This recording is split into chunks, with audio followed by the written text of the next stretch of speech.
Okay, good morning, everybody, and welcome to the session on recovery economics.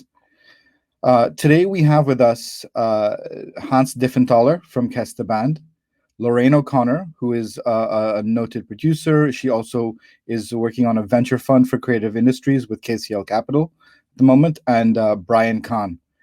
So this session really is going to look at what is happening in the global economy at the moment, the trends there, as well as what is happening in the music industry in particular, and what would the outlook be and opportunities available for Trinidadian artists and musicians, and how they may capitalize on what would be the new normal emerging from this pandemic period.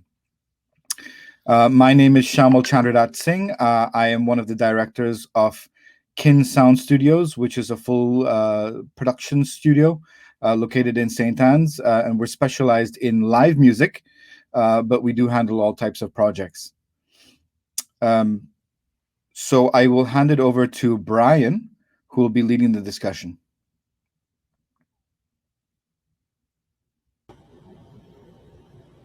Hi everyone, I'm Bryan. I'm an economist with the University of the West Indies and the University of Turin, specializing in intellectual property and copyright law.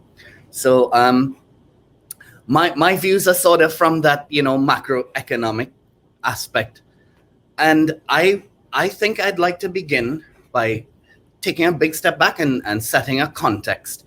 So if we're talking about recovery economics, it's kind of critical to say, what are we recovering from? And not to bore you, but I think it's important to kind of understand the moment we're going through in history. So like since in the modern world, like since World War II, the global economy has only really contracted twice in our memory, right? Once is in about 2009 after the great recession, the global financial crisis, and the other is in 2020 because of the COVID crisis. So if you have like a teenage kid, like a 15-year-old son or daughter, they've lived through two of the greatest economic crises in living memory. That is really, really significant. The point being, the world we're living in right now is one where uncertainty, and economic uncertainty in particular, is the new normal. That is the reality we live in. A lot of us grew up in times of prosperity and continuous economic growth, and that's no longer the situation. So I think it's important to really understand what a historic moment this is in terms of the global economic outlook. And the kind of good news I would say is that because you have a big crash, it's normally followed by big growth. So normally in times of prosperity, the global economy grows something 2, 3, 4%. That's considered a lot. This year, 2021, the global economy grows 6%. That's like, whoa. You have to understand that means this is a massive boom. Next year, 2022, we anticipate growth of about like 4.9%. That means that 2022 is a time of massive things happening in the global economy. We have a historic crash, and then we have a historic boom. So that is the context we're in. This whole new world of economic uncertainty, but a historic opportunity for growth and innovation and new approaches to building markets and commercial opportunities. So that's how I wanted to begin, sort of just setting the context of how important this moment in history is, not just for artists, not just for developing countries like Trinidad and Tobago, but for the world as a whole. Excellent, thanks. And I think this is a really good segue to have Hans speak a little bit about what Kesta Band has been doing during the pandemic period. They managed to do 2 TV/stream specials, a live concert in Soundforge, release a live album, tour throughout the world, and look for ways to monetize while the model wasn't clear. So Hans, if you could tell us a little bit about your experience during the pandemic period and how you see the outlook coming out of lockdown across the world. Hey, Shyamal, thanks and morning to everyone again. Yeah, so quick introduction. I'm Dieffenthaller. I am actually a musician in the band Kess, but also a founding member and director in the business side of it. The pandemic, obviously, I think it was obviously the first time the whole entertainment industry saw the rug pulled from it and that everything stopped. And we always made a joke that it's not only us sitting down at home twiddling thumbs. Justin Bieber is doing the same thing at this time. This is when obviously we were deep in it. Besides all the, again, because you have to understand artists are very emotional, obviously. And there's an emotional element that goes with everything in in the creative field. All ourselves and just like everybody else had to go through that emotional piece first to kind of come to terms with what was really happening, because there was two sides. There was nothing happening, but at the same time there was sort of like a opportunity to kind of use the situation, because it was for the first time you had everybody looking at a screen, all right, everybody paying attention kind of to one medium, whereas before it was a lot of noise. It's not that the noise is any less now, but there's a lot of noise before that and a lot of dilution of focus, if you want to put that simply. So in that, Kessie Band sat down and realized, okay, and I have to say again, thanks to the team that we work with that also pushed us and told us, look, guys, let's sit down and let's keep being creative. We had a plan and let's keep to the plan. So in that, we just took the opportunity and had to retool thinking of the space differently. We had to put everything into a box, right? Basically frame everything within a screen, and we took it from there. Music would also always be recorded and it will always be created, even if it ends up only in an archive. Creators have to, when I say people who write and make and present, they have to get it out. So that will not stop.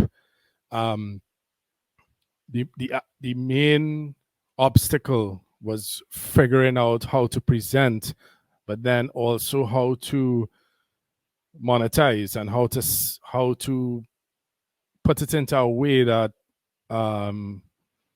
one is acceptable for the public, right? No, and we're not dealing now with just Trinidad, we're dealing with international, because anybody could, once you're online, once it's set up that way, anybody could consume. So it sort of put us on, we had to think and understand that we on the world playing field now for sure. It's not like, okay, if you're playing, let's say, in a broad sense, for Carnival, let's say, all the artists for Carnival, etc., we play for Trinidad and we play for the people who consume soca and, do all the things. So there's a point of reference and there's a commonality in understanding of what it is. But if you're presenting music and visuals for the world, you now have to look at it in a way that anybody looking at it who has no concept of carnival culture or soca or Caribbean culture, for that matter, anything, that they could consume it just as well, or even sometimes better, because they come from a different point of view as somebody local. So we had to sit down, basically strip it all down, throw things on the wall. Nah, we don't like that. Change it, blah, blah, blah. Fall out with each other, cuss, this, that, that. But come to a common thing of, all right, would we watch this?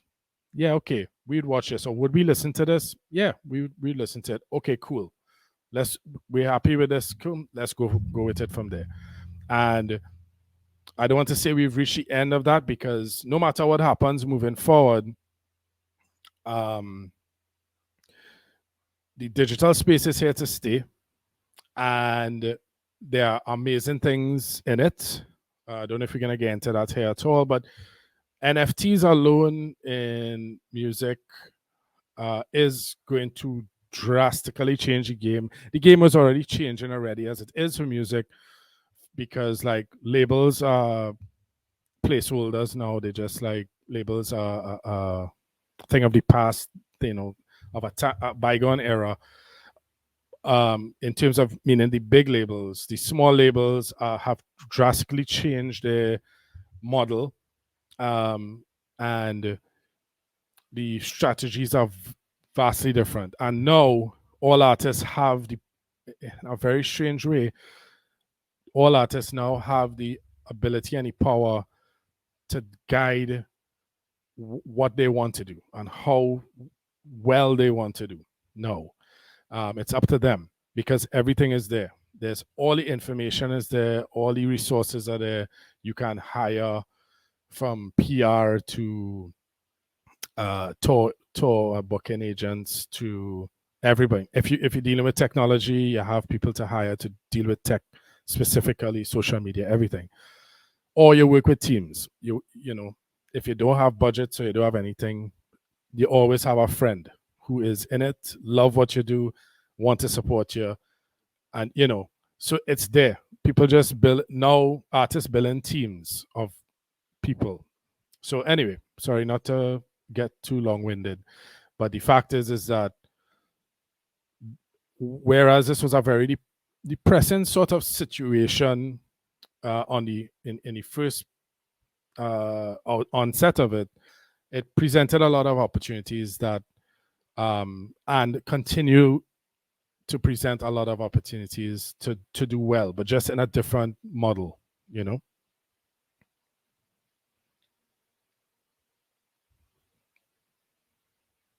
Excellent. And I think you raised a really important point in highlighting that, you know, it takes a team, it takes a family of around you that will support and help you build on these new trends.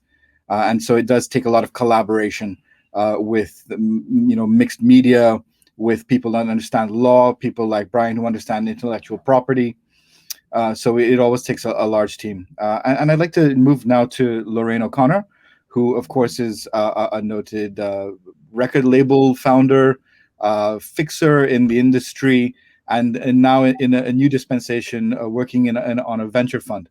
So if we could find out a little bit more about what you're doing there, Lorraine, and you know, some of the ways that you envision this fund working, what type of projects you're looking for, and then a little bit about how you see the opportunities emerging out of the pandemic. Sure. Good morning, everybody. Good morning, Bryan, Hans, Shyamal. Nice. Thank you for inviting me to be part of this discussion with MusicTT. You know, at first, recovery economics, I was a little daunted, but you know, the thing is that I do feel very much, as Bryan and Hans mentioned, that, you know, we were in a bit of darkness, but definitely the light is bright. The future seems very bright. I mean, the growth is clear. Well, I actually have been outside of Trinidad for the last couple of months in the United States, and I could really see how the economy is building back, and, you know, even the job market and so on. So I do think there's there's definitely light at the end of the tunnel. The pandemic itself, I mean, this time was exceptional, as, you know, Bryan was saying in the earlies, it really was. At first, I think a lot of creatives just were confused, as you said, you know, from Justin Bieber to us here in Trinidad, you know, we were all feeling like, you know, what's the next step? We had just come out of a momentous carnival. Carnival 2020 was extraordinary. I mean, on a lot of different levels, it was quite historic. And and everybody was gearing up to tour, to go on the road. So it was just like, wow, what's next? And at first we were all like, oh, well, 2-3 months, okay, you know, summer we'll be back on. And then no, because well, I should have started by describing a little bit my portfolio. So yes, at C15, I'll come to that. But also, I, besides being a film producer, I also work very closely with Calypso Rose, Marshall Montano, and Nyla Blackman. So still very much on the pulse. And as I said, Carnival 2020 was historic. You know, Marshall had the wedding. I'm the team behind Marshall Monday. I helped produce it. So, you know, Cass and Iowa came and won the Road March. You know, like, it was so historic in so many ways. Nicki Minaj was in, I was the fixer for Nicki Minaj there in the mix of the Carnival on the stage with Marshall singing, you know, the Iowa and Cass song to cross the stage at the so-called, I mean, those are moments like exceptional, you know, in history. Like, we'll remember that day. I'll remember that day anyway. So I'm very much on the pulse of what's happening, of course, in the music industry, you know, and like Calypso Rose was supposed to release her follow-up album on her platinum that she had won in France in April of 2020. Right now, that has been pushed back to 22, you know, so I've seen how hard it has hit us all. And I'm going to explain a little bit of C15. So I was really fortunate to be contacted by the team at Aspire KCL, basically is the organization behind C15. So as you said, they are venture capital, they are fund management agency, investing in the traditional sectors of, you know, oil and gas, construction, you know, the how to say, traditional business, basically. So, but what is really encouraging is that they had the outlook and they see the potential in the creative industries, and they have been wanting to get involved in a similar way in the creative industries. So they created C15. This is not its first incarnation. It actually existed a couple years ago and invested in Bazodi, which was a feature film produced, you know, by Ecstatic and Marshall Montano. And C15 stepped in and actually financed the release and distribution across the United States.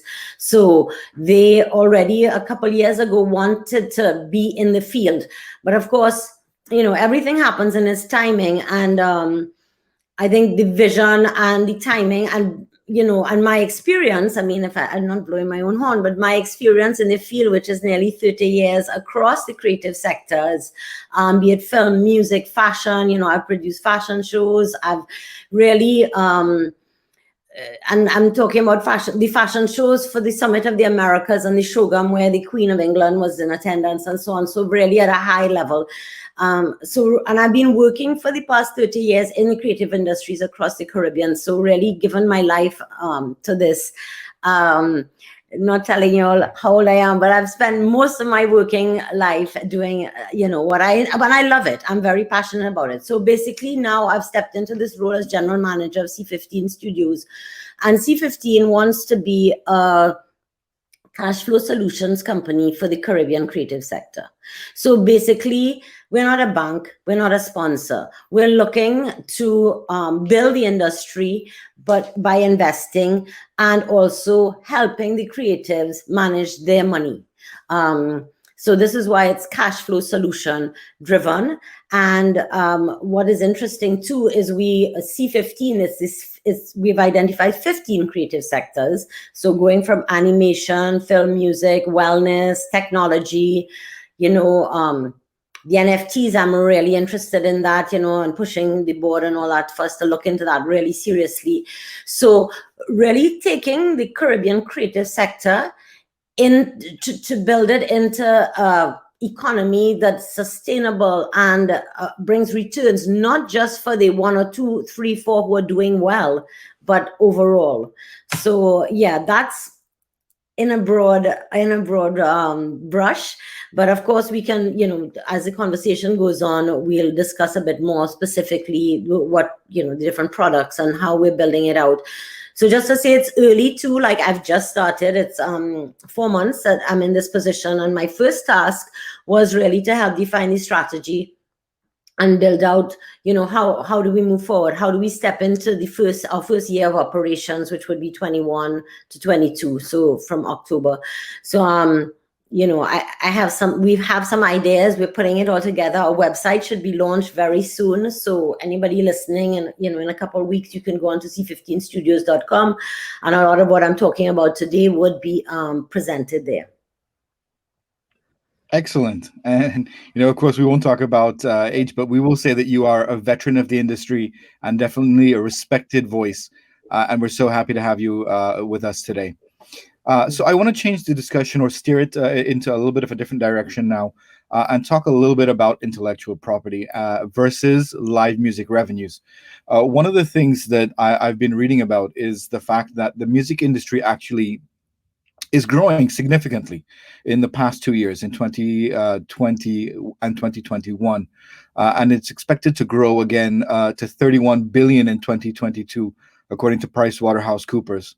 But the Trinidad context has been interesting because a lot of the capitalization of the music industry has happened through live performance. Whereas a lot of the world, IP is really, and the monetization of that IP has been how artists have created tangible and longevity in their income. So I wanted to turn it over to you, Bryan, first. This debate between IP and live music, and how do Trinidadian artists who have traditionally always earned from live music make that pivot towards capitalization of IP? Well, I think Trinidad has always been in a really interesting space where we're like between worlds. We're between developing and developing markets. We're between global north and south. So like the first thing I would ask is, what are the trends we're seeing in the developed markets? So we don't expect that coming out of the pandemic, there'll be some, revolutionary restructuring of the music market in the global north. What we actually expect might be a bit of consolidation, like big labels, big publishers buying up a lot of the indies. So that poses one question for us. How do we participate in that space, given that consolidation might be an expectation? So that's kind of on the publishing recording side. And the question you asked, I think, is the fundamental question. I don't really have an answer, but looking at things historically, the way the music industries has evolved over the last 100 years is some relationship between live music and recording music changing, and technology coming and disrupting that, from radio straight up to the internet. So now, during the pandemic, the live market was totally shut down, but we adapted. We went to live streams, we went to different forms of online performances, we innovated around that problem. So coming out of it, we have two things happen. We're expecting like a total touring boom. Everyone is itching to hit the stage and tour. Fans want to go to concerts. So there's a boom in that market. But then we also have a sort of recording boom. Like everyone has been at home for the last 2 years, writing new music, honing their skills in production and engineering. So we're going to see this boom on both sides. At least that's what we anticipate. So the question for individual artists is, how has the product changed, and how has the relationship between live music and recorded music, how has that relationship evolved during the pandemic? What are the expectations for consumers? And I think that is really different between all different genres and all different niches of music. So every individual artist needs to ask themselves, how has the attitudes of our consumer base changed in terms of their wants to consume live music versus recorded music, and how are we going to manage that?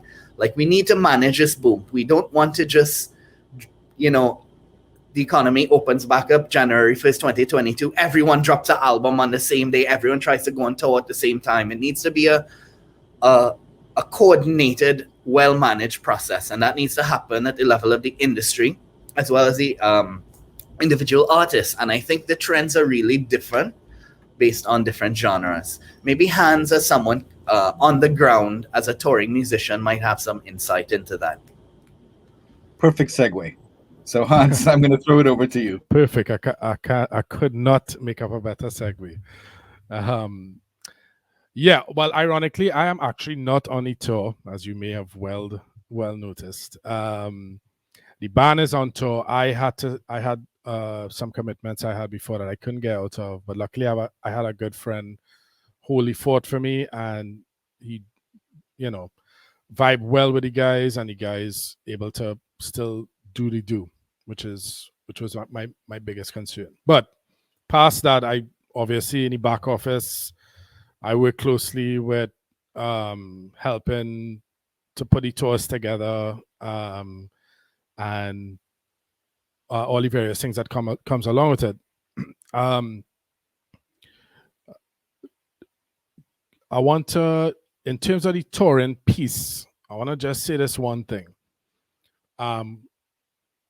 In terms of the acts that went out, I'm talking about soca industry now, of course, and and by extension the Caribbean.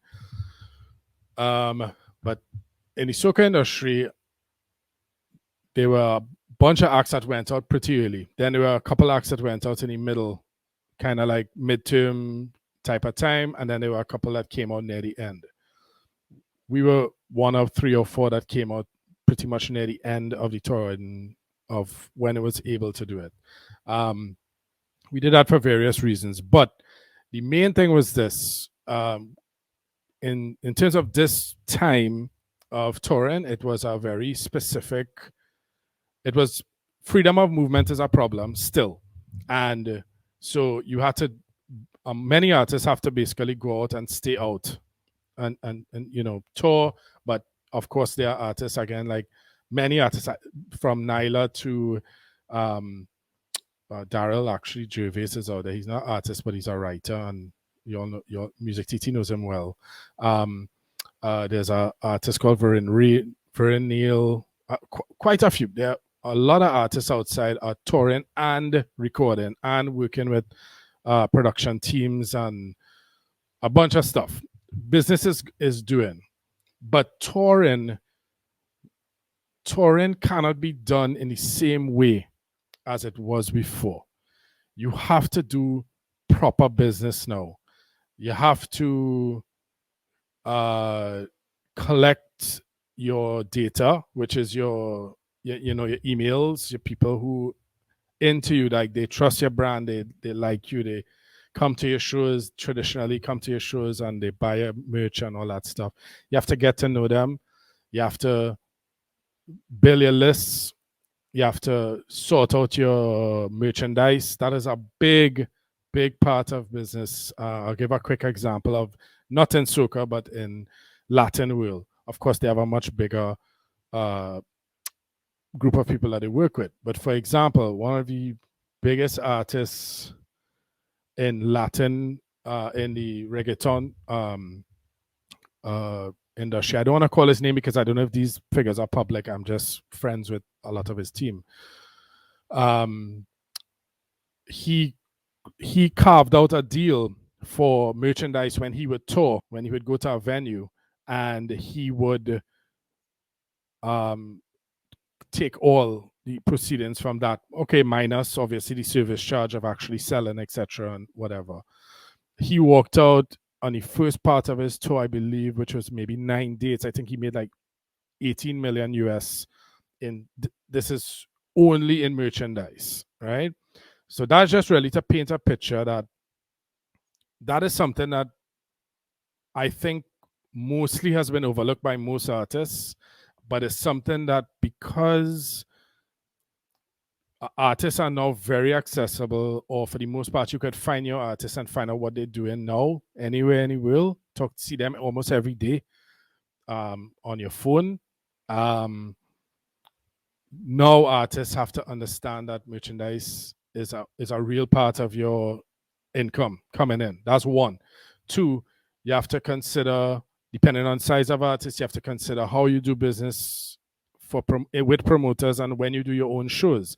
What was amazing in the last few years in Trinidad is to see the rise of artists doing their own shows, from Nyla, Second Star, even older artists like Blacks and all these people started having their own shows, their own productions, right? Of varying levels. So when you start doing that, you start now controlling how you make income for those specific shows, right? Because you're not just going to go in there and do the same thing as before, which is run on stage, do your show, and then leave. You actually now have a say in how the show is presented, ticket stubs, bar sales, merchandise, and all the stuff that come around it, right? And things you could build out as well. So, or concessions, I should say concessions when I'm dealing with bar and all that stuff. Because ultimately we need to look at it like that. This is not reinventing the wheel. This has been done, again, an example of U2, I want to say 10 years ago. I don't know what their model is now, but U2, when they would go on tour, their deal would be to the promoter on the ground, wherever it is. They would use a Live Nation venue, but they would pay the Live Nation cost or tell the promoter pay the cost. They say we take everything, and they give the promoter the parking stubs, right? So somebody may laugh at that, but okay, yeah, you might have 30 to 50,000 cars parking. You might charge a premium that night, so the promoter doesn't come out bad. But it's the promoter's job to do his job, meaning make sure venue sorted, blah blah blah, all these things.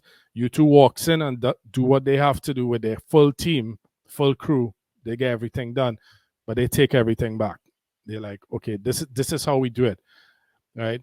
But for when you start dealing now on a much smaller scale, what you can start doing is giving real metrics. So when you go into to play, you could say, well, in this area, I know there's a certain percentage of, in terms of amount of people that's going to come, judging from my analytics. That's a negotiating piece when you're dealing with promoters. You know what I mean? Because you have some kind of evidence saying, this is what we bring to the table, etc. And you work your little things in to the deal that makes sense to you. You might not be able to get more pay for a show, but you may be able to say, well, I would like to sell some merch and I would like a piece, a table and some stuff set out. Or I would like to do a meet and greet. You know what I mean? And you work that into your contract, and you give an elevated package, if you want to call it, for your fans who want that, and they pay for that. And again, that's extra thing. So to quickly wrap the whole touring thing, even in the touring world, we can't do it. It's not business as usual at all. You need to be very proactive and very savvy in what you're doing, so it makes sense. Because it doesn't mean that because this happened once, the rug pulling happened once, it doesn't mean it can't happen again. Because I personally have a very different outlook on overall financial world. Music, I agree totally that they will, anytime you have things like this going on, Great Depression, all these various things, there's a boom and a need for entertainment after. Always. It doesn't matter in whatever form, whether it's a Lime at home or the biggest concert hall or place in the world, there's always a demand. That's not going to change. I do believe there's some massive financial things that's going on that will affect everyone. But even in that, I still believe that people still need a release. They still need entertainment. So touring will always be a very big part, especially for soca artists, and especially for Caribbean artists. We need to tour, we need to think, but we have to elevate what we're doing for sure right now. Like, there's no two ways around it. We have to move past that. Let's go and play for a promoter, get paid, and that's it. It has to be plenty more than that now. From the smallest level, obviously, to the highest level. Well, thanks, Hans. And I resonate with a lot of what you said. My band, and actually Bryan's band as well, in the summer of 2019 went out on a DIY tour, a do-it-yourself tour. Bryan was across Europe, and my band, Kin Sound System, was across the UK. And so, you know, very much resonating that that DIY approach of, you know, providing a merch table, making sure you have the right merchandise for the type of music that you're doing. You know, trying to be in control of all of the elements that you can be in control of to maximize your revenue streams is something that I'm sure both Bryan and I have a lot of experience with.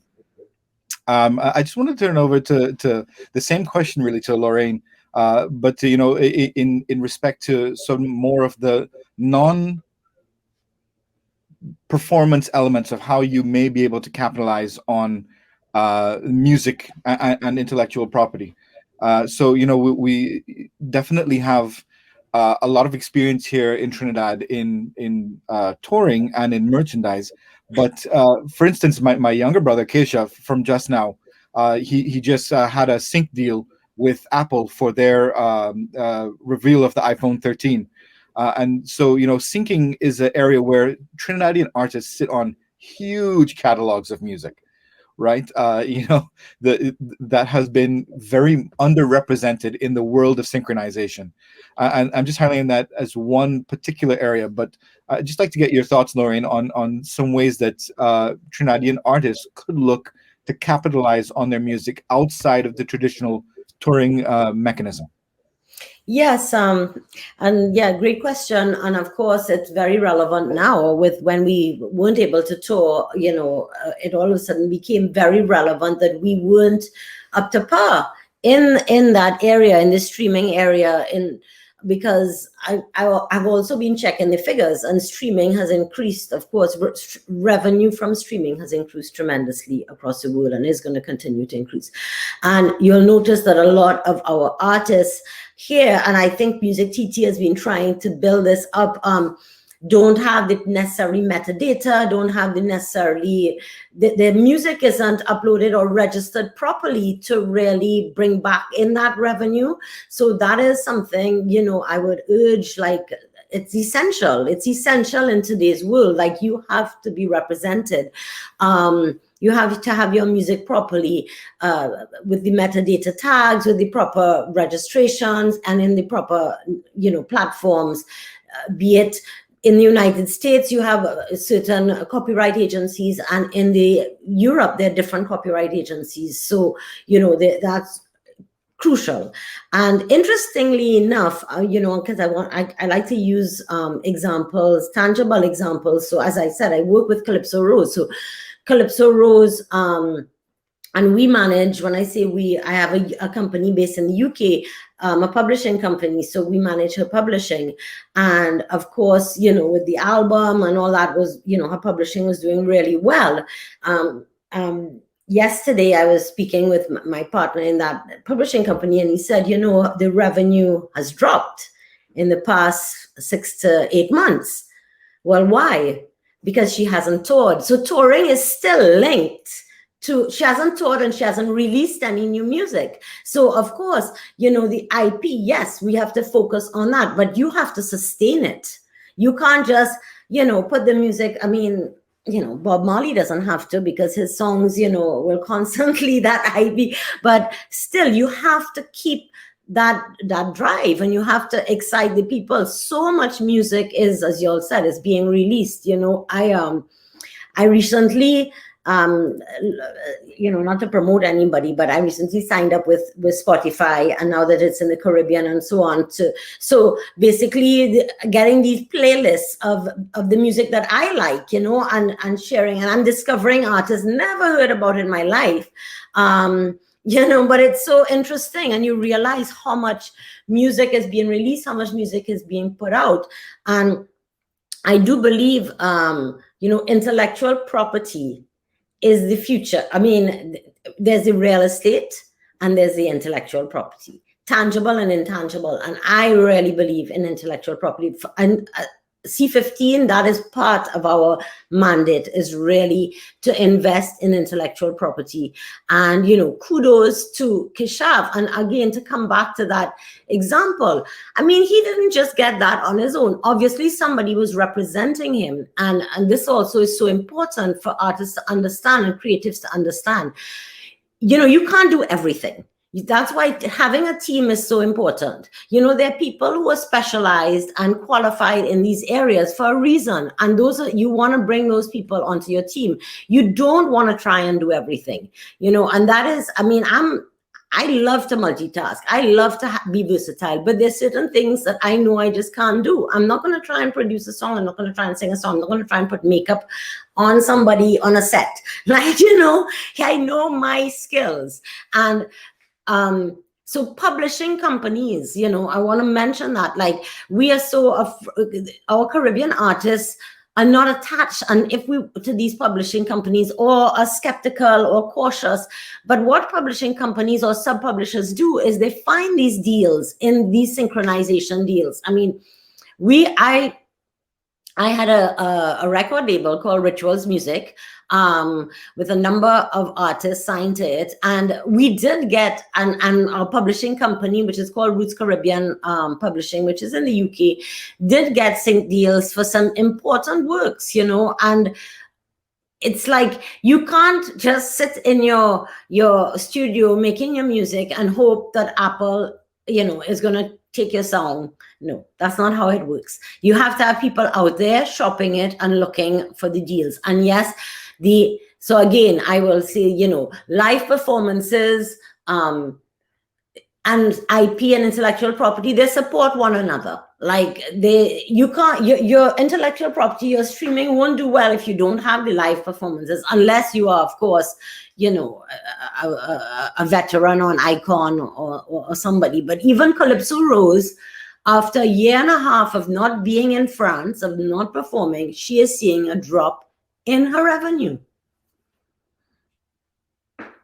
So I hope that kind of brought a little light to the story. But yeah, I would push for intellectual property, for sure. But, you know, as I said, I think live performance is important. And as Caribbean people, you know, what we bring is that joie de vivre and that happiness and that excitement. I watched on Republic Night, I watched Yuke's show, you know, and you can't beat us for that. You know, you can't beat us for that energy and that you know, happiness. And I think the world is craving this right now. Like, we have an important role to play in the next, you know, year, I think, in our music. And that's why I'm very enthusiastic and optimistic about the Caribbean economy as a whole, because, you know, if we have to tap into that and we can show the world, you know, like, this is how you enjoy yourself. This is how, you know, you party. Yeah, for sure. And so I think, you know, we're understanding from everybody's contributions that the touring element of things really is quite important still. And it's how you get yourself out there, and it's never really going to go away. It may alter in some way. You may do live streams and tours, as Kes the band is currently doing.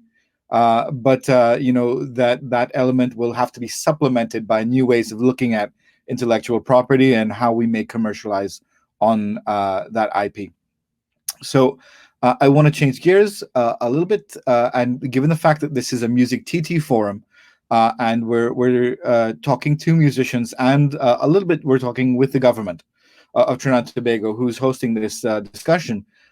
You know, I want to look at how Trinidad and Tobago and the government of Trinidad and Tobago can support artists in this new period as we emerge from the pandemic.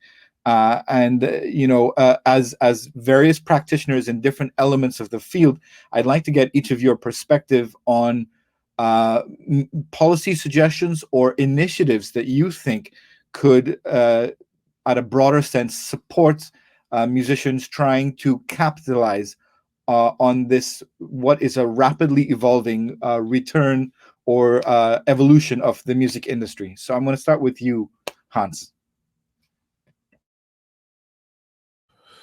Okay. Well, ironically, I am working on one of those things as well to present. I have presented already. Have a few more to do, but I think I want to mention this other thing, and it's a little left field, and it's not that it hasn't been done, but I'm curious why it has never been done. Now, Trinidad obviously is a small place with a lot of talent. Like we overflowing people, talent falling off into the sea. There's so much of it in every aspect and everything that you could think of. We always in oil industry. Apparently, I've been told multiple times our guys have developed directional drilling and very specific things that they are called all over the world to do. We have invented the steel pan.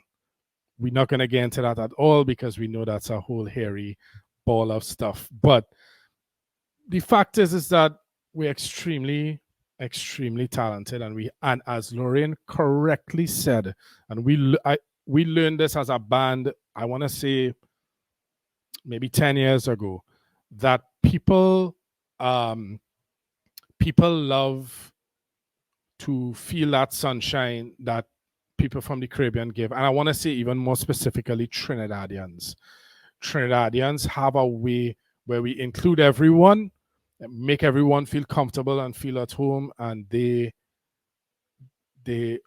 want that again. We get calls still from different cities where we would go on, where we used to go to write and whatever. We would have these little limes on a Tuesday at whatever residence we rented or whatever, with all kind of a very eclectic group of people.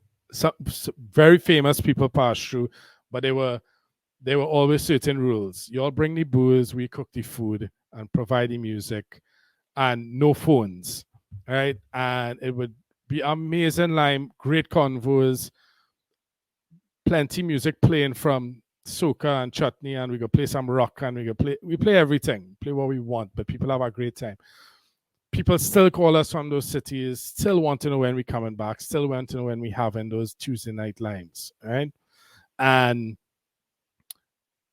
my point in saying all this is simply this. I believe that if I don't even want to say on a government level, let's say maybe on a ministry level, or a section of ministry level, I believe that with consultation that they can pair with particular artists, and it does not have to be only in soca or only in the things that we know are very overlooked but highly controversial, but overlooked monster that is just sitting down by the wayside right now. They're doing their thing, but the Trinidad thing, that is, to me, when NWA and when gangster rap came out, it's the same thing. It's just art form, people talking about what's going on the streets for them, right? It's just a real thing of what's going on, and it's real, it's authentic. I mean, to the point where they have men dying in the industry, right? It's the same. Now we have to understand in a government from a top-down situation that there's merit in that, because my suggestion to the whole thing is that some sort of panel or whatever is put together that they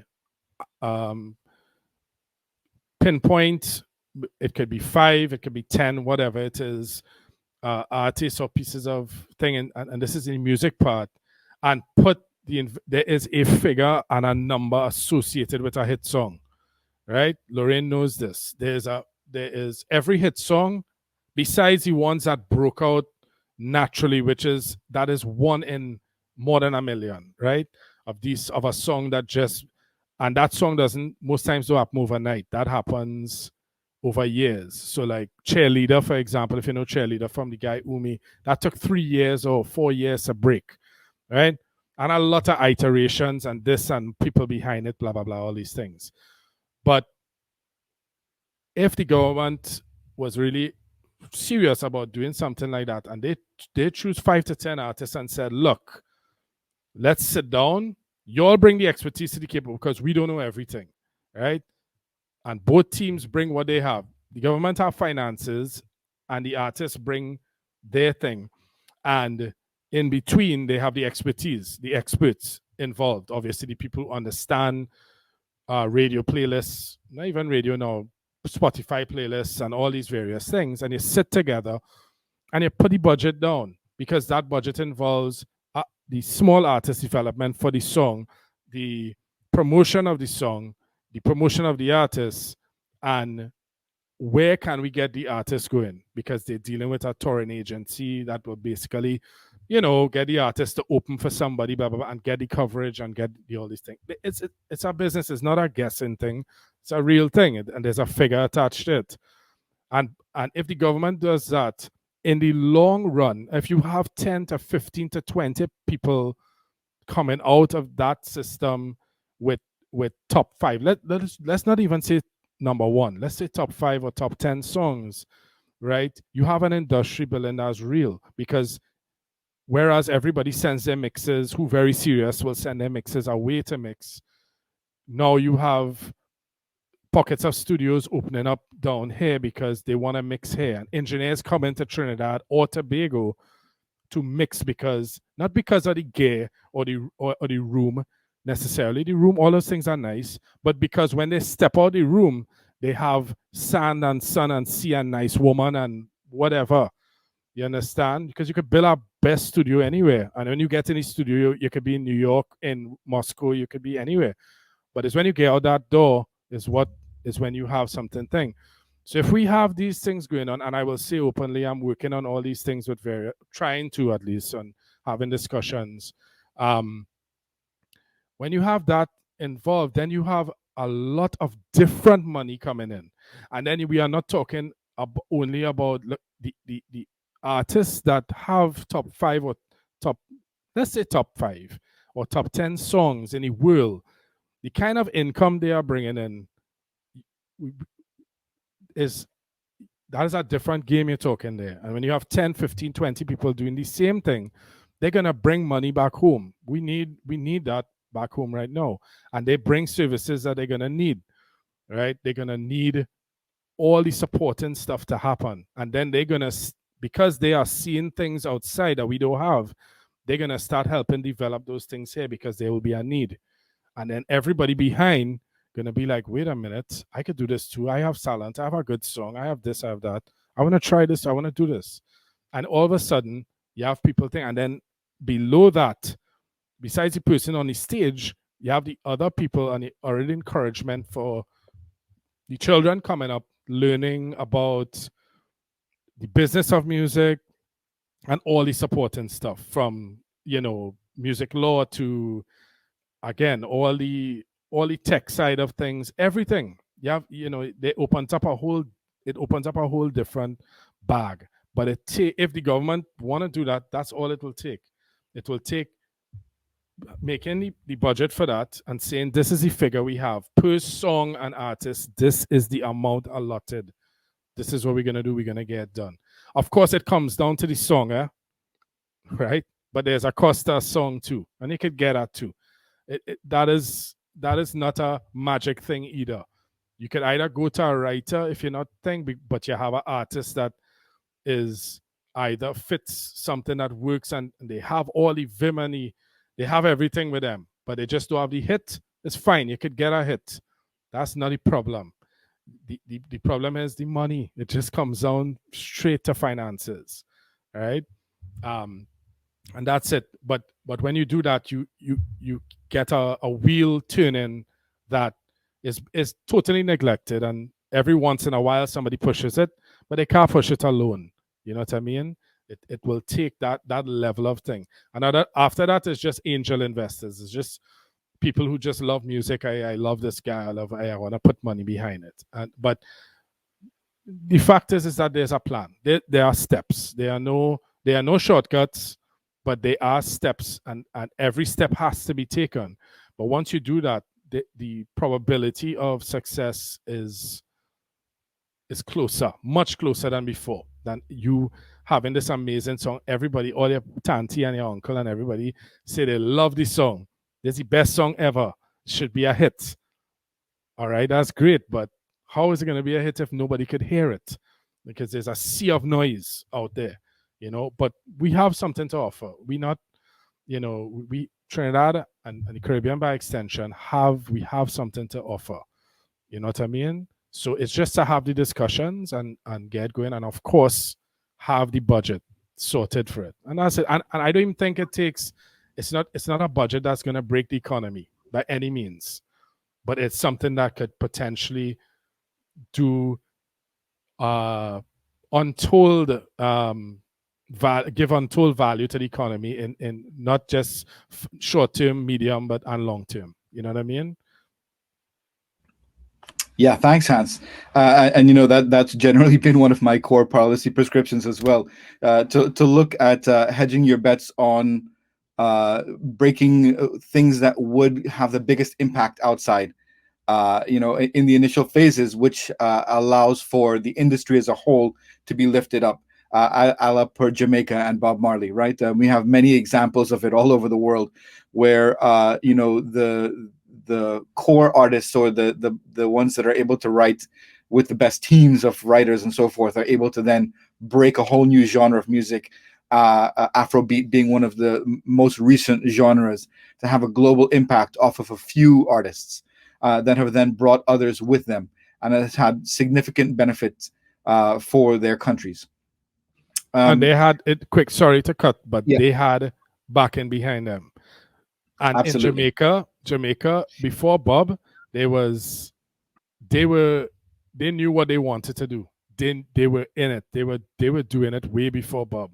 Bob was as a result of, and of course, what's his name?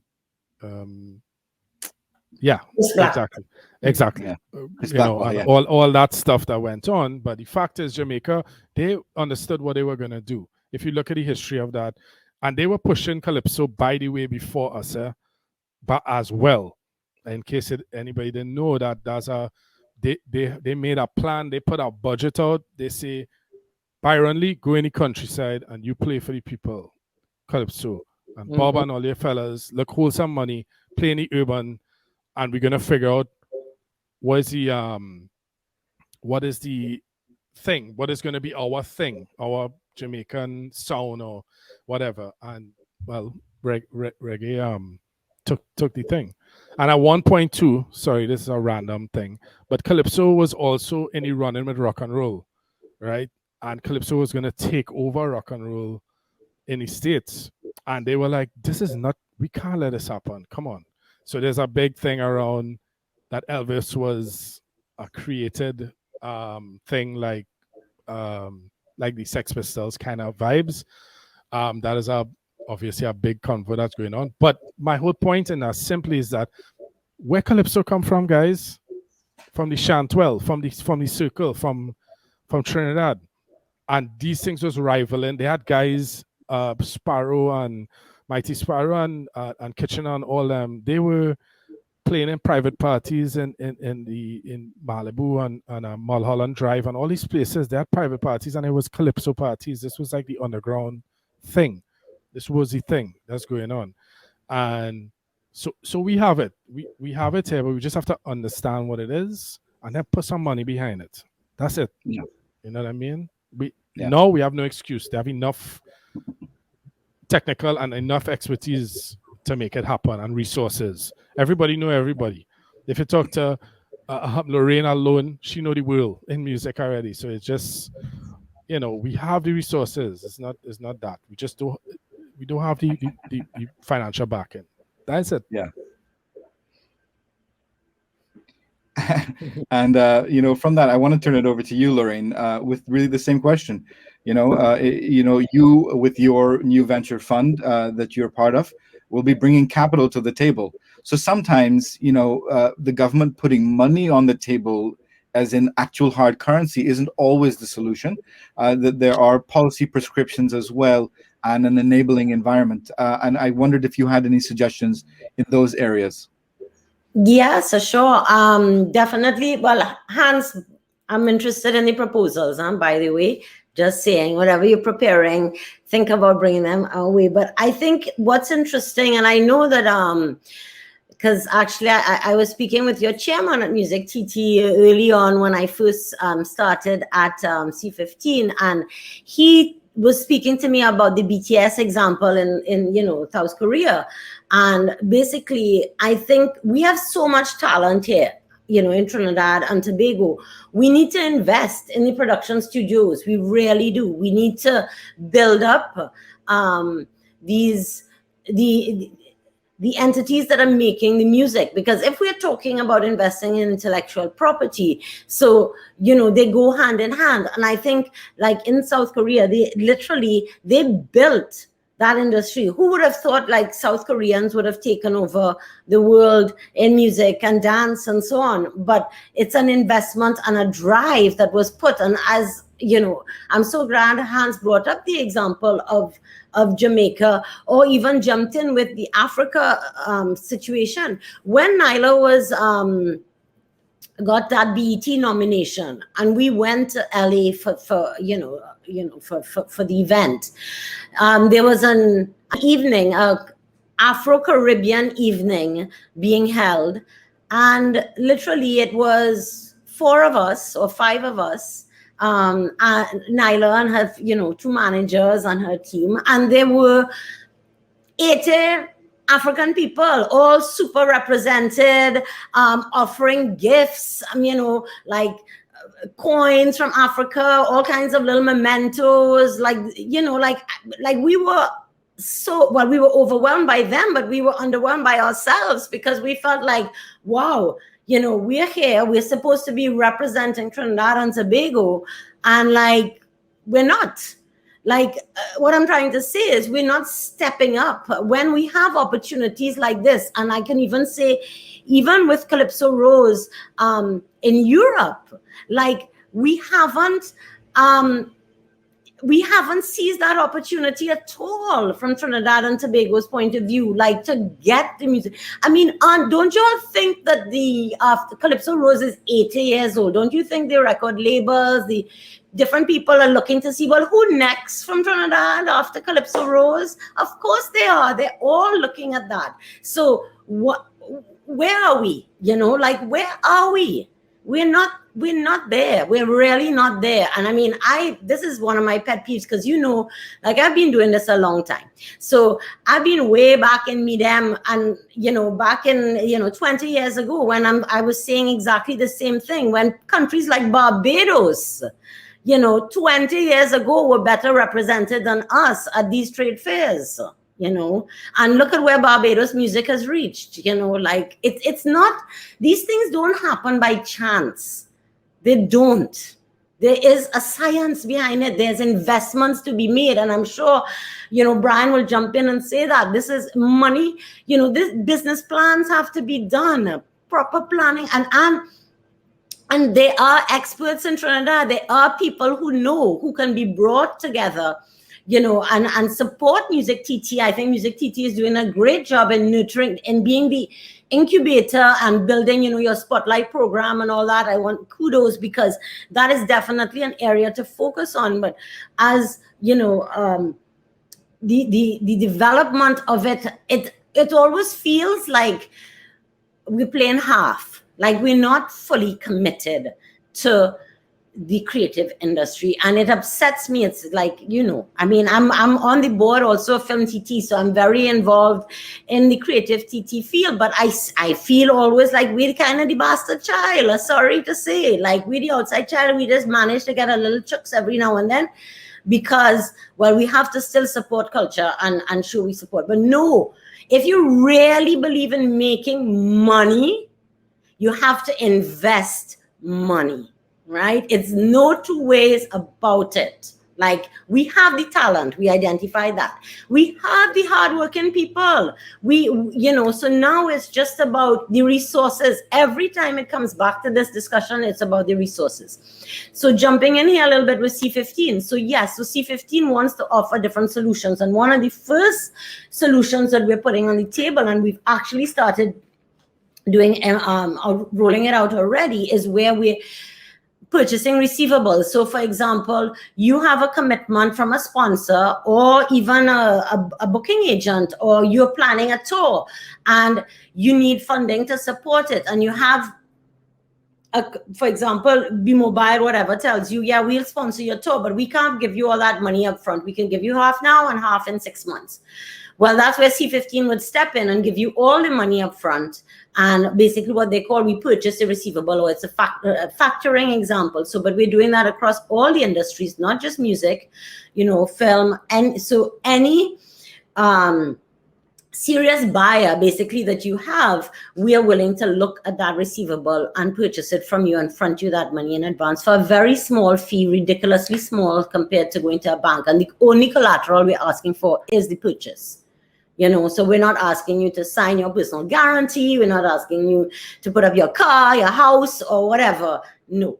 Once, it's a reliable source, buyer or purchaser, we are willing to look at it. So that is that's the first thing. And as I said, we're already rolling that out. And this, over the next couple of months, it's going to be developed across the different sectors. We're working right now in the beauty industry, and also with some soca artists who have commitments from sponsors, but the sponsors are taking their time because they have their own cash flow to manage to roll out the money. So yeah, I mean, as I said, I'm very hopeful with the advent of C15 to give a different outlook to creatives, that there are other opportunities than the banks, the traditional banks, and of course the government, that really it's very hard.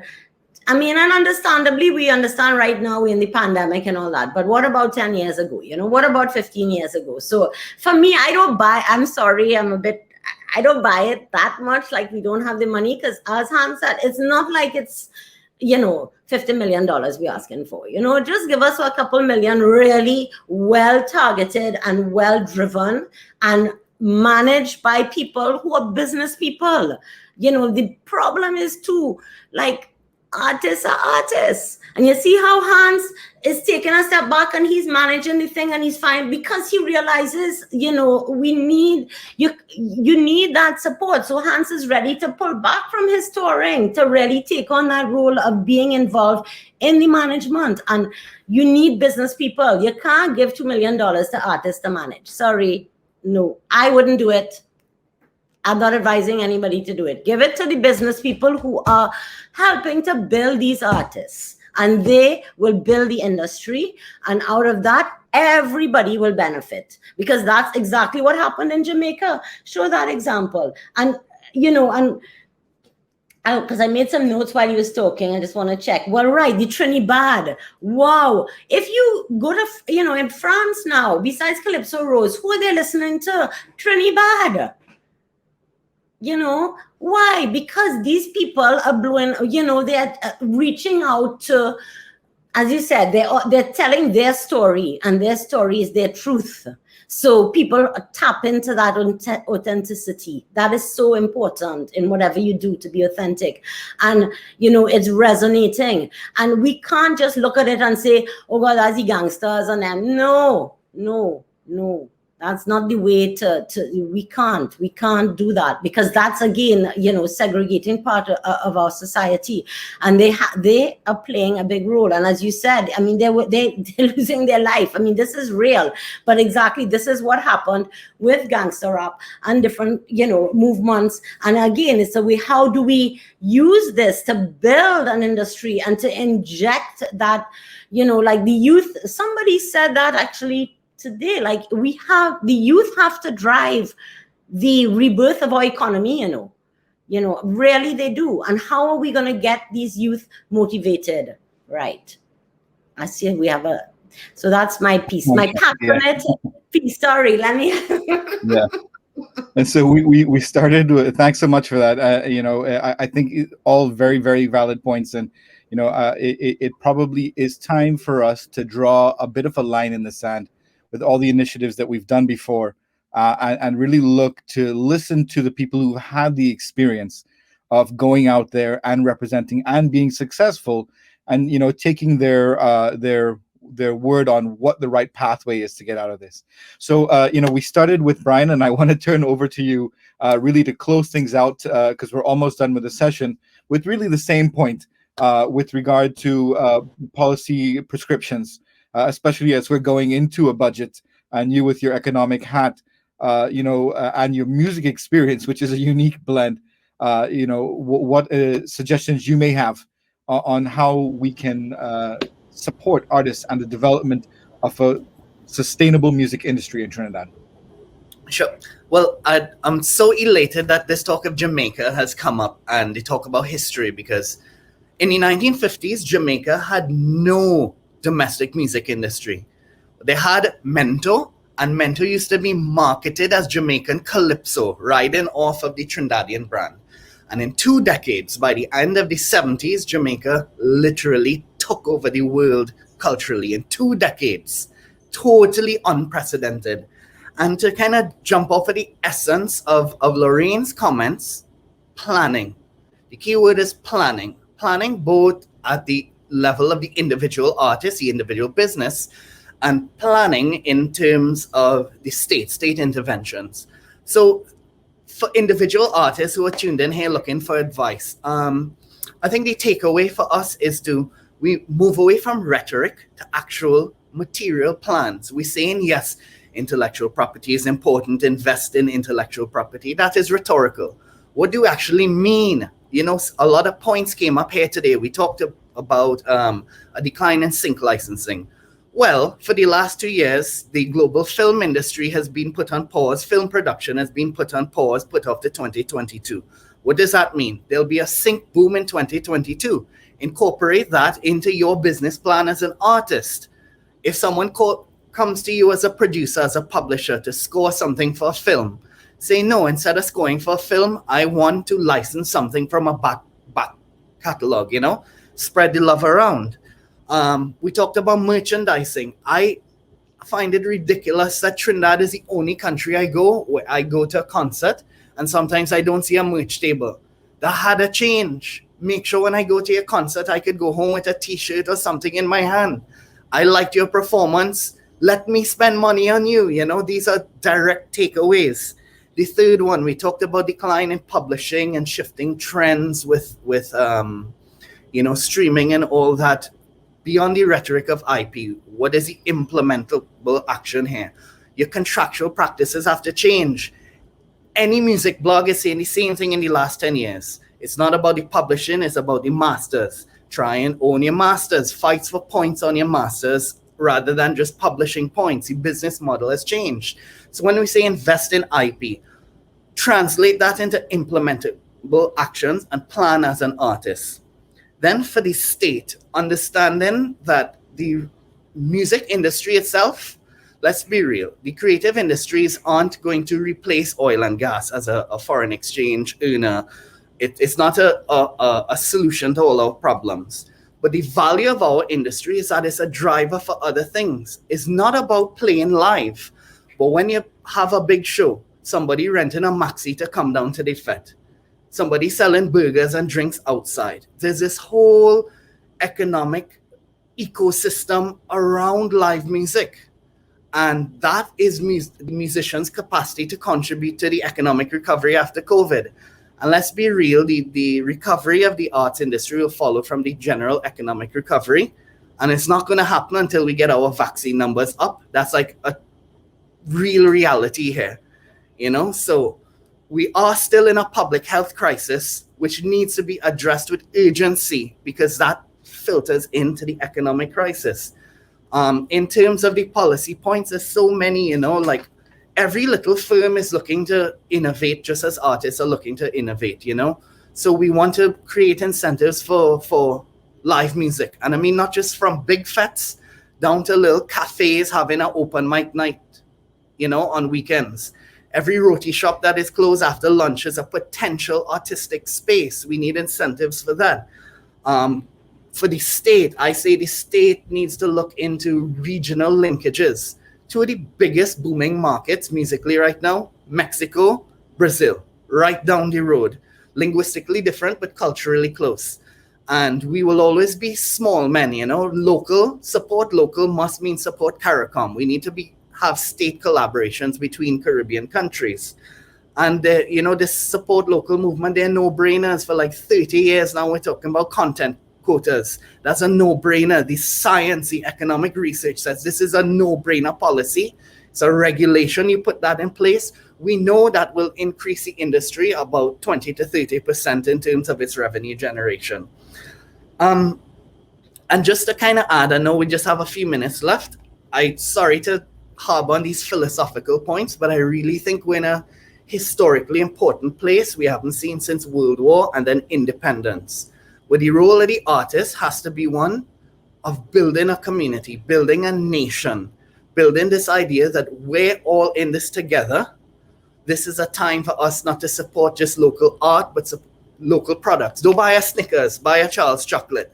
Artists have to be behind this cultural move of solidarity. And that is what we mean by nation building. It's the first time since independence that this has been that important. And I would close by saying the talk should therefore not be about economic recovery, but economic transformation.